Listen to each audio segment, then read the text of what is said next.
Hey guys, and welcome back to another one of my videos. So I posted a little poll over on my YouTube and let you guys pick what next video you would like to see, and majority of you wanted to see my texturing process. If you don't know me, then I do intricate texture work like for clothing and avatars. A lot of people are wondering how the texturing process goes, and especially because I do it the very cursed way and not many people are going to agree, I figured let's share that story and see what you think. So we're going to kick things off with what programs I use, how I set up my projects, the texturing process, and the final touches. So without further ado, let's get into it. Okay, so for what programs I use a program by the name of Substance Painter as well as Krita. Substance Painter is the main program where I texture, and then Krita I do up some final touches and fix some small things if I need to. Krita is a free program, while Substance Painter is going to cost you $130 every year, and this program costs a lot of money because you can make a lot of profit from it, and a lot of people do texturing for 3D models. Next is how I set up my projects. If you're someone who plays VRChat, and especially if you buy avatars, then you already noticed that most avatars already come with pre-made files that you can just open and then just texture your model. These projects are usually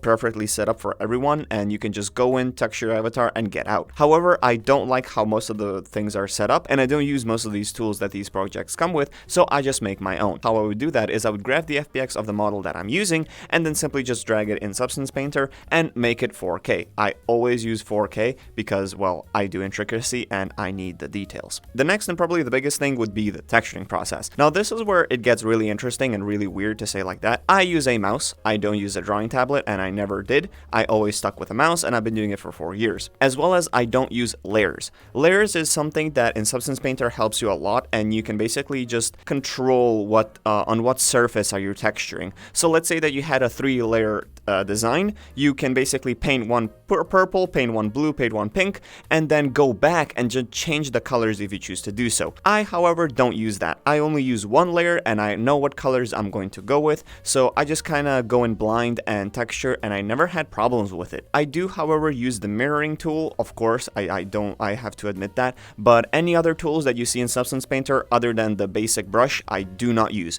I don't use any of the pre-made shapes, I don't use anything like that. I don't use the smoothing tool, nothing.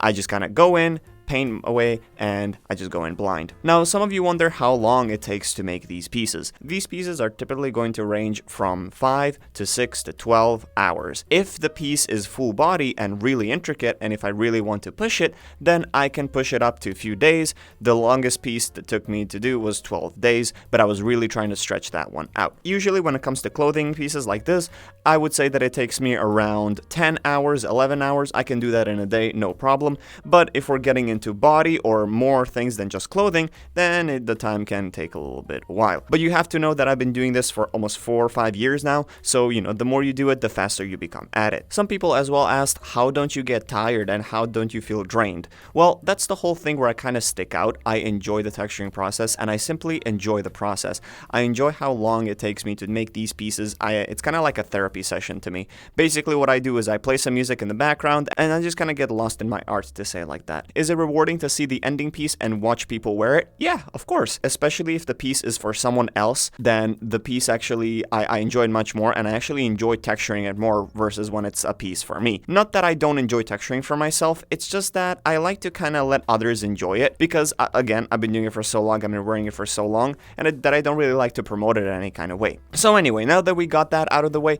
we have the final touches.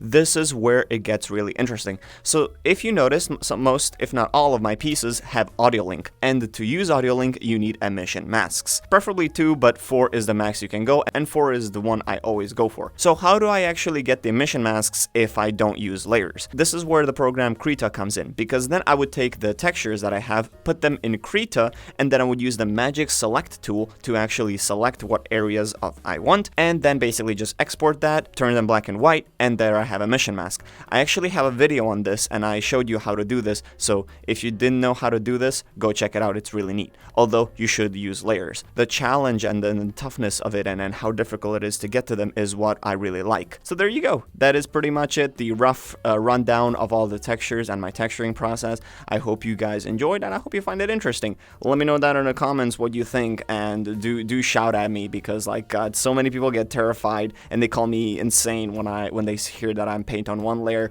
and just with a mouse. But hey, I enjoy the process. I really enjoy it. It's really neat and it's really time consuming, which is also fun. Be sure to check out my website if you're interested in getting a commission done by me in my style. You can go check out or head over to my website and all the information you want is there. Keep an eye out for those polls because I will be posting like polls every now and then, and you can vote what video you would like to see next if I don't have some of my own ideas. Click here if you want to check out some of the rest of the content that I've created so far, and click here if you want to stick to the channel and keep up with all my videos.